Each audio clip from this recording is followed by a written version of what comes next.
Chers coordonnateurs, honorables invités, chers camarades et étudiants, nous voilà pour la première fois regroupés ici, dans cette historique salle du centre socio-collectif de Sébikotane, pour tenir cette journée qui est un grand plaisir et un immense privilège pour nous de saisir l'opportunité que nous offre cette journée de communier et de partager avec l'ensemble des étudiants de l'ENO, l'administration, la population de Sébikotane et nos camarades étudiants de l'UVS. Je profite de cette occasion pour remercier mes camarades qui m'ont fait confiance en faisant de ma modeste personne la présidente du BENO, du bureau des étudiants de l'espace numérique ouvert de Sébikotane. Partant de ces constats et des réalités traduisant les difficultés quotidiennes vécues par les étudiants dans une nouvelle ENO, nous avons jugé nécessaire de mettre en place une structure pouvant nous réunir pour surmonter ces problèmes. D'où la mise en place de ce bureau pour être plus proche et à l'attente de tous les étudiants orientés à l'ENO de Sébikotane. Honorables invités, chers camarades étudiants, vous conviendrez avec nous, malgré les problèmes persistants dans notre système, que cette équipe avec à sa tête le professeur Moussa Lo est en train de remuer ciel et terre pour rendre meilleures les conditions d'études. Pour tout compte fait, monsieur le coordonnateur, nous nous engageons solennellement aujourd'hui à vous accompagner dans ce processus de l'édification d'une université numérique nouvelle en Afrique qui brillera par la qualité de ses ressources humaines. Honorables invités, chers camarades étudiants, vous comprenez alors que le choix porté sur le thème de nos journées, entrepreneuriat et leadership féminin au sein des ENO, reste un sujet d'actualité au Sénégal, mais aussi en Afrique, car les véritables leaders sont animés d'une mission et d'un objectif clair. En effet, définir sa qualité professionnelle prend toute son importance, mais aussi du fait que le succès en entreprise est souvent question de leadership, puisque la réussite est tributaire d'un résultat d'équipe, d'un travail d'équipe. Sur ce, pour favoriser le développement de carrière des femmes, il est important de les accompagner dans le développement de leur leadership. Cependant, les femmes entrepreneurs font face souvent à plusieurs défis qui me semblent spécifiques. Défi familial d'abord, car la balance entre la vie professionnelle et la vie de famille est difficile à trouver. Il est compliqué de gérer à la fois une famille et une entreprise, surtout avec des pesanteurs culturelles et sociales.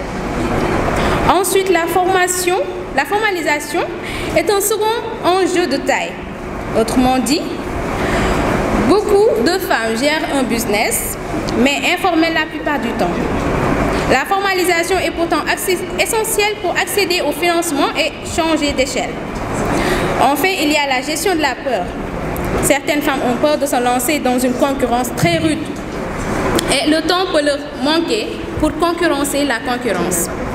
De ce fait, pour renforcer l'entrepreneuriat féminin, il faudra créer des incubateurs dédiés aux femmes et multiplier les podiums de partage entre les femmes afin de les renforcer mutuellement. Car en équipe épanouie, nous travaillerons. En équipe démocrate, nous déciderons. En équipe ambitieuse et endurant, nous réussirons. C'est seulement ainsi que nous pourrons mériter des bilans sur l'entrepreneuriat et le leadership féminin au sein des ENO. Honorables invités, chers camarades étudiants, à l'heure de la clôture de mon discours, je voudrais vivement m'adresser à mes camarades étudiantes et étudiants. Armons-nous de courage et d'abnégation, d'un sacrifice et d'un renoncement aux petits loisirs qui font perdre du temps inutilement pour réussir aux études. Des remerciements honorés et sincères à l'équipe qui est sur place à l'ENO de Sébikotane. Je veux nommer M. Ousmane Sembène, administrateur de l'ENO. Mention spéciale à M. Hassimou Diallo, assistant administratif pour son soutien, ses conseils et son travail remarquable à la commission féminine aussi, aux membres du BENO qui, depuis le début, luttent jour et nuit pour l'amélioration des conditions d'études. Je ne saurais enfin terminer ce discours sans adresser des remerciements en l'endroit des bonnes volontés qui ont contribué à la réussite de ces journées. Je veux nommer le maire de Sébikotane, M. Abdoulaye Lo, parrain de cette journée, à Mme Aminata Lo, la 3e vice-présidente du Haut Conseil des collectivités territoriales, sans oublier nos partenaires, le Centre socio-collectif qui abrite l'ENO, la SOMETA, École au Sénégal, le Centre Sofadi, Fabri Metal et la radio Warwi FM qui est notre voisin. Nos remerciements vont également, encore une fois, de plus à l'endroit de nos chers invités ici présents qui ont laissé toutes leurs occupations pour venir honorer cette invitation. Merci de votre aimable attention. Ici présent, je ne vais pas faire de discours. Hein? C'est juste remercier l'ancien ministre, Mary Teuw Niane, qui a accepté l'installation de l'UVS ici à Sébikotane et qu'il a déclaré publiquement dans une réunion à Rufisque, et les gens de Sébikotane en étaient très heureux. Pourquoi j'ai sollicité l'installation de cette UVS à Sébikotane? Monsieur le coordinateur vient de me le dire tout de suite. Sébikotane est une ville qui n'est pas très grande. Nous sommes peut-être actuellement officiellement à 33 000, 34 000 habitants, mais d'après le dernier recensement que nous avons fait nous-mêmes au mois de juillet pour distribuer les moustiquaires, nous sommes à plus de 40 000 habitants. Et la ville va aller en s'agrandissant. Je vous fais une annonce. Les 100 000 logements qu'a promis le président, je pense que les travaux commenceront ici à Sébikotane. Il y aura au moins peut-être 10 000 logements qui sont prévus ici à Sébikotane. Et il va commencer par Sébikotane. Donc Sébikotane a un avenir devant lui. Et si on parle ici, j'ai pensé, j'ai dit, j'ai même un peu peut-être dévoyé l'objectif du centre. Mais certains l'ont dit, certains l'ont pensé. Ce qui est faux, parce que c'est un centre réservé à la jeunesse. Et la jeunesse, c'est quoi? En premier, c'est l'éducation, la formation et le loisir. Le sport et le loisir. Donc en installant ici l'UVS, mais je ne pouvais pas choisir meilleur endroit. Et je le disais au coordinateur tout à l'heure, on a déjà lancé l'appel d'offres, le dépouillement a même été fait. Ici, juste derrière, nous allons construire un autre, comment ça s'appelle? Une salle polyvalente pour toujours la jeunesse. Donc le centre continuera de répondre à ses objectifs et à sa finalité. Alors je remercie mon frère Moussa Lo. Mon frère qui vient juste après moi s'appelle Moussa Lo. C'est une simple coïncidence. C'est une simple coïncidence. Je le félicite, je le remercie. J'encourage tous les étudiants inscrits à Sébikotane. Il paraît que l'année dernière, il y en avait 400. Certainement, cette année, vous serez 500 ou 600. Le directeur le dira, il n'a pas dit dans son discours, mais il le dira à un moment ou à un autre. En tout cas, je vous félicite, je vous encourage.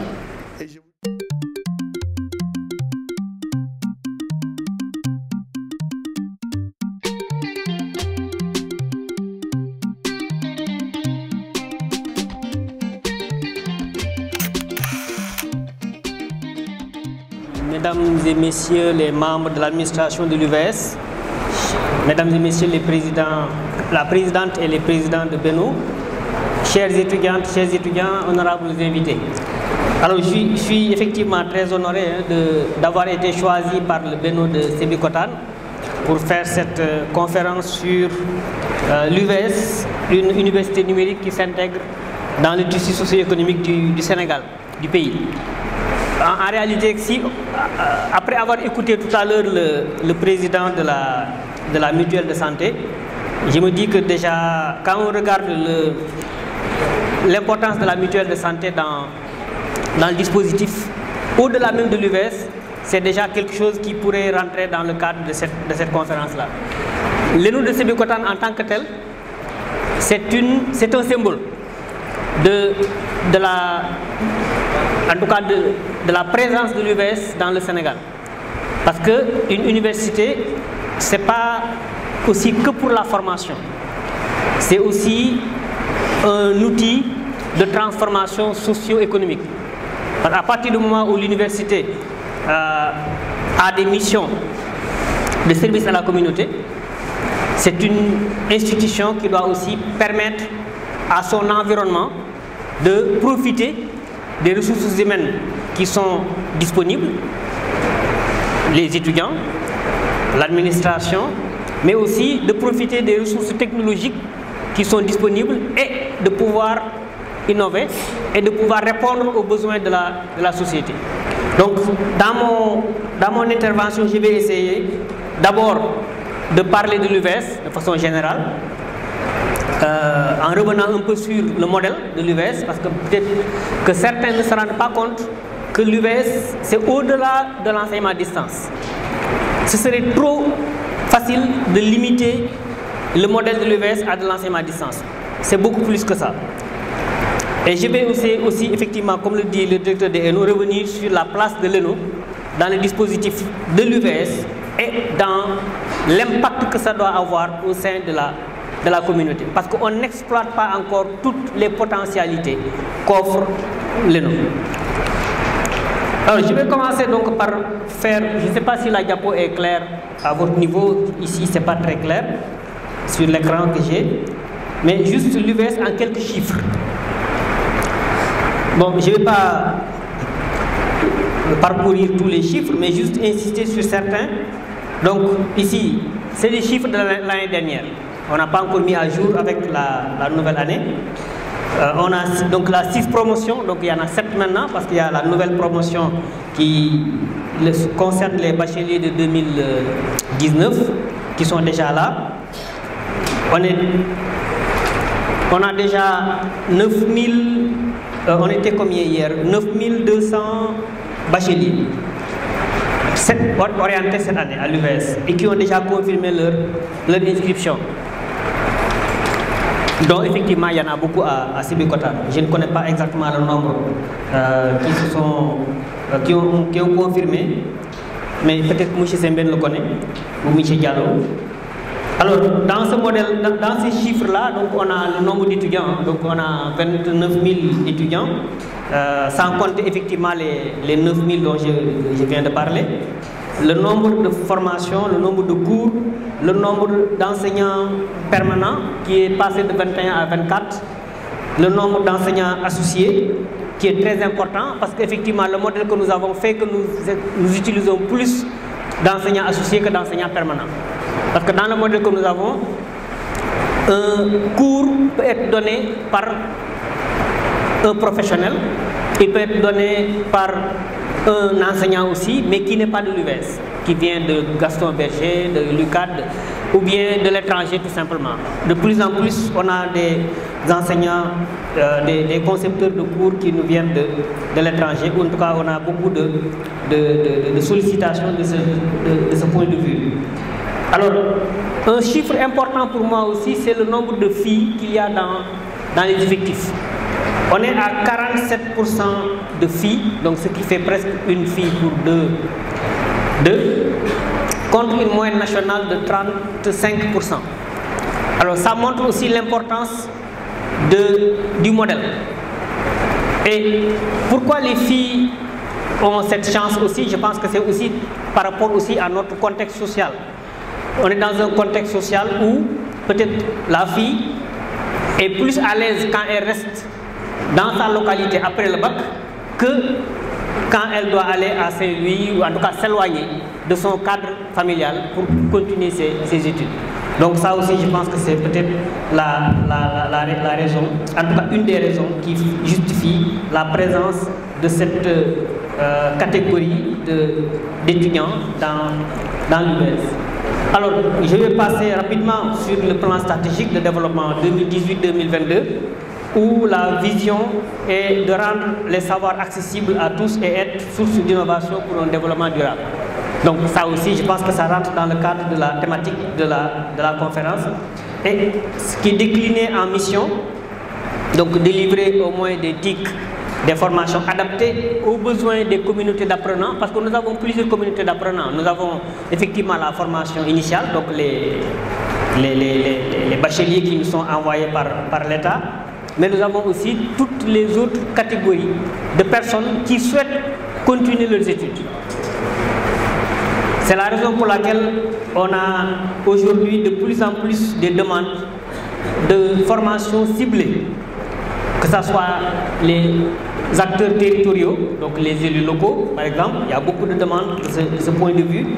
Nous avons pas mal de structures comme les entreprises qui ont des besoins de formation ciblée, parce que je prends l'exemple puisque nous avons le commandant de la brigade de gendarmerie qui est là, les forces armées, assez souvent, ils ont des besoins de formation pour des personnels qui ne peuvent pas se déplacer. Alors, je pense que ça ne marche plus. Ah, si. Qui ne peuvent pas forcément se déplacer. Parce qu'ils sont peut-être dans des territoires où ils ont des contraintes géographiques.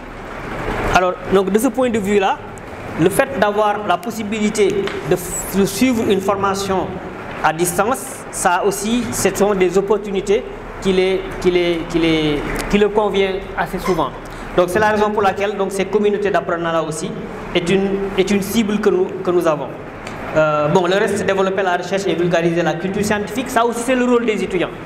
Il faudrait aussi que les étudiants puissent, dans leur localité, vulgariser la science. Parce que ça ne peut être que un moyen de renforcer la science au niveau des communautés dans lesquelles vous vivez. Favoriser l'accès aux connaissances partout au long de la vie, promouvoir la culture du numérique et de l'innovation. Tout ça, ce sont des actions que les étudiants peuvent beaucoup mener. Et je sais qu'il y en a beaucoup qui le mènent. Alors, le modèle pédagogique de l'UVS. On a, comme je disais tout à l'heure, on a tort de penser que le modèle pédagogique de l'UVS se résume à l'enseignement à distance. Pourquoi je le dis? Parce que, en réalité, quand on dit une université numérique, ça veut dire quoi? Ça veut dire exploiter les potentialités du numérique pour former.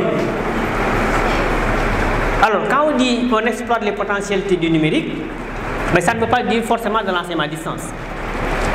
Ça veut dire qu'il faut exploiter ce que nous offrent les technologies pour pouvoir améliorer, innover et faire ce qu'on ne pourrait peut-être pas faire si les technologies n'existaient pas. D'ailleurs, juste à titre d'exemple, aujourd'hui, un bachelier, après son bac, qu'est-ce qu'il fait?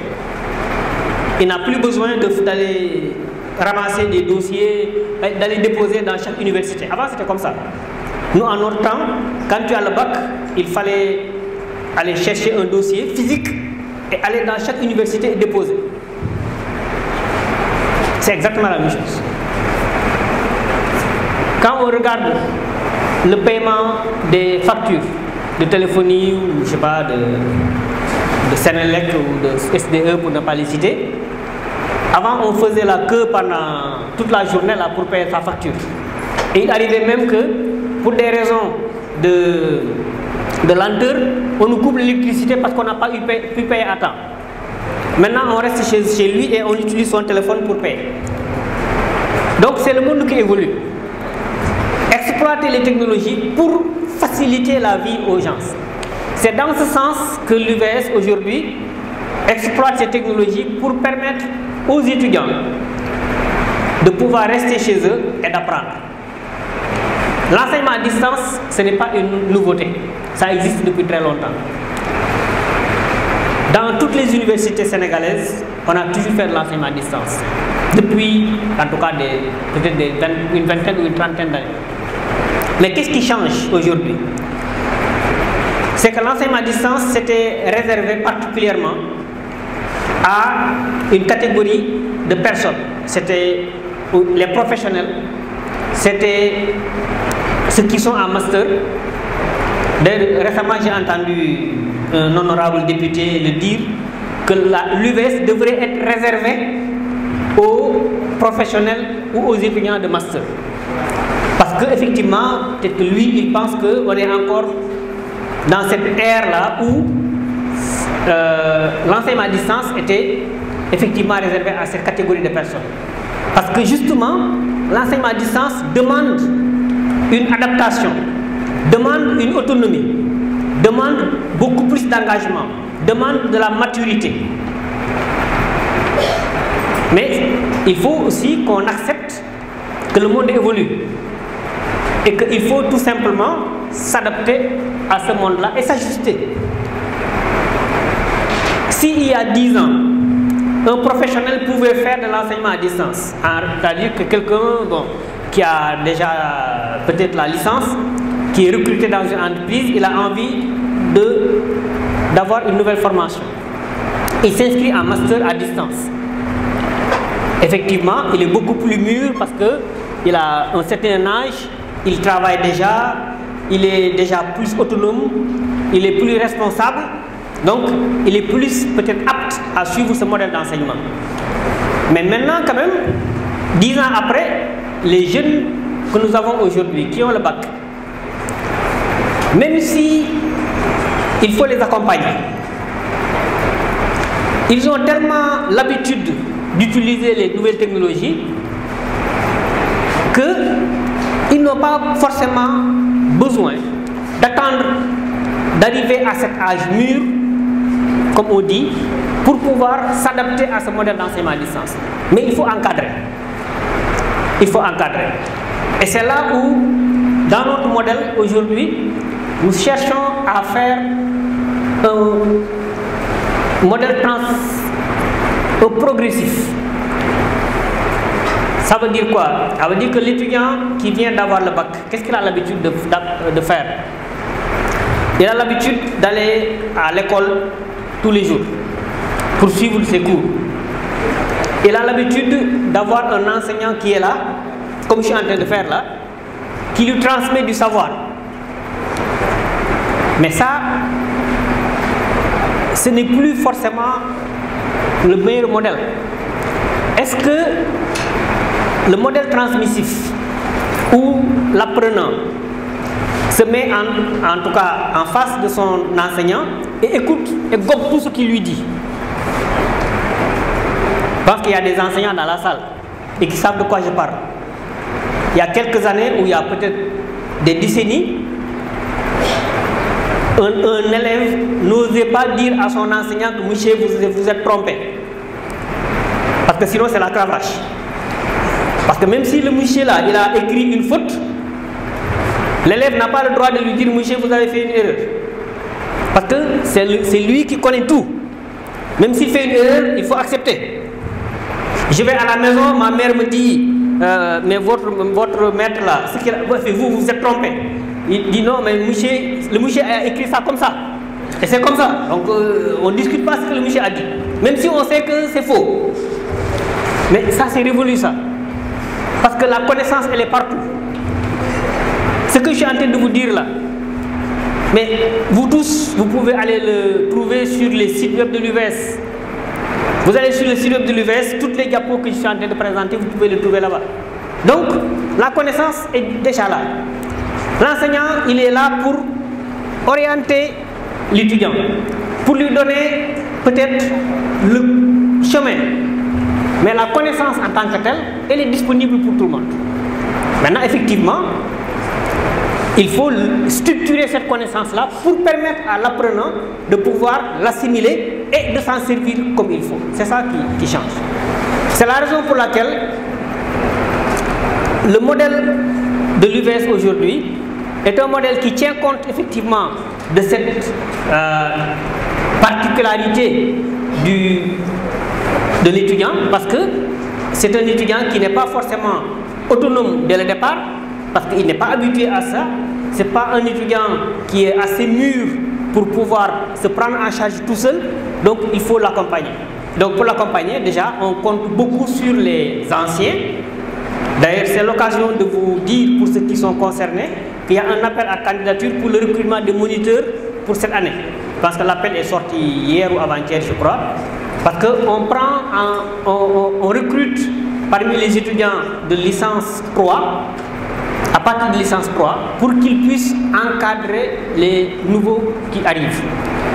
C'est comme ça qu'ils accompagnent les jeunes et leur permet aussi de s'adapter au nouveau modèle d'apprentissage qui est offert par l'UVS. Parce que sinon, la conséquence c'est quoi?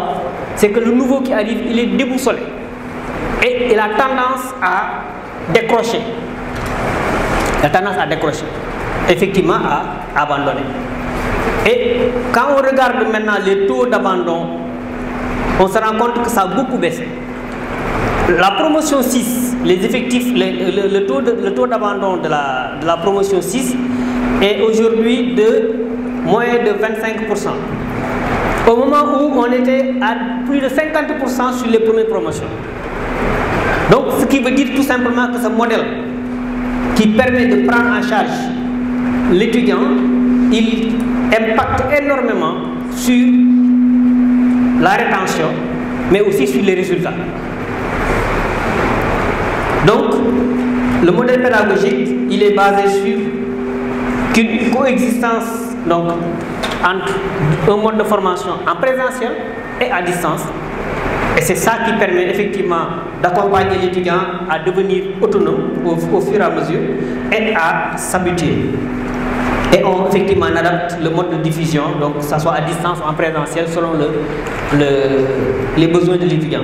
Évidemment, ce modèle-là nécessite un environnement, et cet environnement-là, c'est d'abord l'ENO, où vous avez un certain nombre de ressources technologiques qui sont disponibles.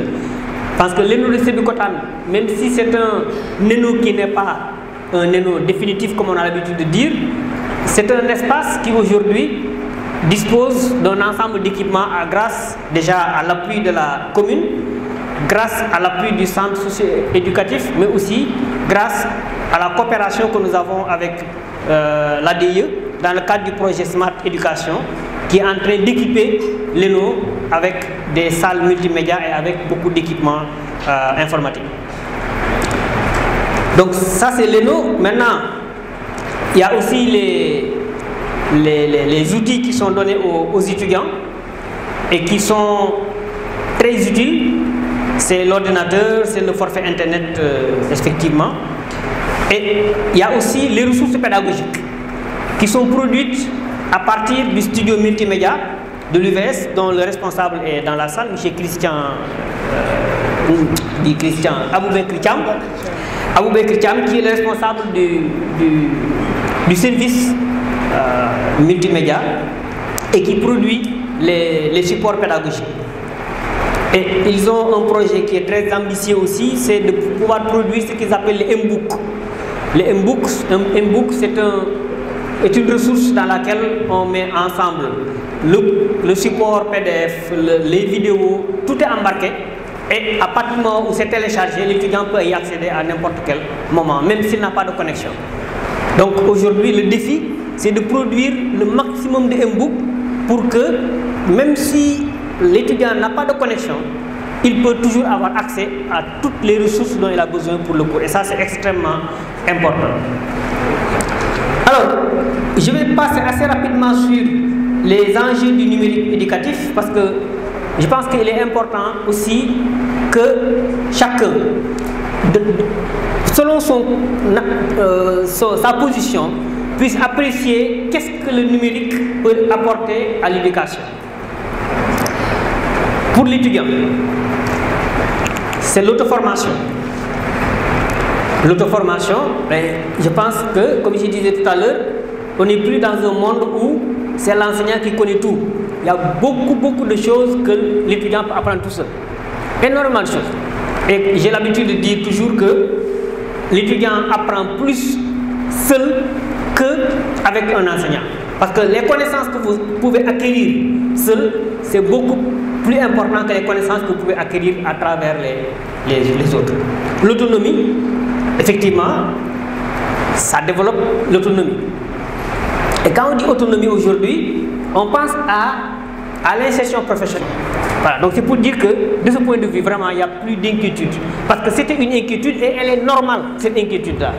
Maintenant, je pense que c'est comme ça que nous allons continuer à prouver. Même à l'UGB qui est considéré comme une université d'excellence, au début, les gens ne faisaient pas confiance au diplôme de l'UGB. Il a fallu 10 ans, 15 ans pour que ça se fasse.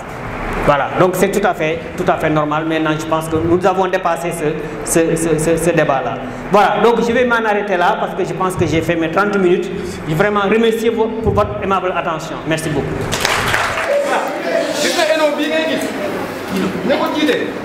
askan wi yëpp lañ ci yemale muy Diallo ak Sembe. bon ñooñu dégg naa leen de danaa leen jaay ka sama client kafe lañ de. Papa gis nga tey UVS bu ñu koy faram-fàcce mooy deuxième université en termes d'effectifs fii ci réew mi. boy taxawal indil ngeen ma ñett indil nga ma vitesse ma ni déet nga indil ma ino ma ni déet nga indi nag versité moom Cheikh Anta Diop donc laa ci xam léegi nag damaa bëgg a xam mooy quelle est la différence entre le Anta Diop et la vitesse. Merci papa merci. bàyyi ma leeralal ko papa bu ma la nee université virtuelle du Sénégal mooy deuxième université en termes d'effectifs fii ci réew mi maanaam bu weesoo Cheikh Anta Diop de Dakar ba nga doon jaayee café université virtuelle du Sénégal moo ëpp ci ay lim. te yaakaar naa bu baaxul woon li ma du toll noonu. ma nga noonu nag papa. beneen bi ma la ciy tegal nag mooy. gis nga université virtuelle du Sénégal. ENO yi sax laay wax. yi ne ci réew mi yëpp. bu Sébikotane daf cee def lu mucc ayib bu benn ENO def. voilà ndax kat papa ENO bu Sébikotane moo fi indil askan bi mutuelle de santé fii ci Sébikotane. maanaam di faj. ma nga noonu nag. ndax si doole nag mutuelle boobu. adhésion bi 5000 francs rek la. maanaam junni papa. te la ca nag mooy 80% des frais pour ñu la koy sax. ñoom ñoo lay fay 85%. 80%. waaw. su ko defee nga daal di faju. jeex na daal. lii noonu papa. ma dolli la ci. gis nga ENO UVS dafa ñëw. fekk maanaam seen cours yi di jaar ci internet bi. dañ lay jox ordinateur jox la clé USB. connexion bi di daw di dem di ñëw nekkoon 3G ñoo yokk ko ba 5G say cours doo am problème ak connexion bi. très bien ça boo tegal foofu sa baaraam ma ñëw. teg naa ko fa parce que nag sama café bii yamuma ci di ko jaay kese damay suspecté waale de gauche à droite yaa ngi dégg parce que boy voilà boy gis naa leen ñu yor seen ordinateur yi ci seetaan defu saay-saay.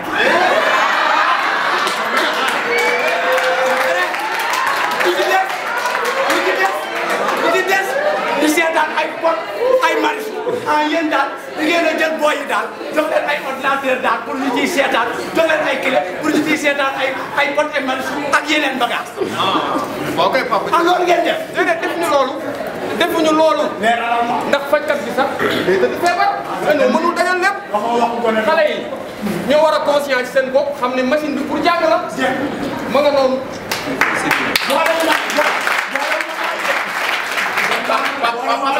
papa man dama la bëggoon teg jël rek xam naa ne UVS moom lu baax la. yaa ci jël nga def. dama ma teg jël booy. papa parce que doole UVS dafa jël lépp lu xam ne mooy wàllu formation man ma mën a fay leen may def ay management ay informatique. moom si UVS da lay jàppale lépp te la nga see Anta Diop lépp moom si biir UVS filière yëpp UVS dëkku na ko jox ko élèves yi. papa loolu noppal na. booy man su ma leen déggee kon. mooy vitesse nan. par benn nga ma koy wax. IVS. waaw voilà IVS googu maanaam digganteem ak Anta Diop ke mi ngi mel ni yaa ngi Anta Diop te nekkoo fa. moo ngoog nag.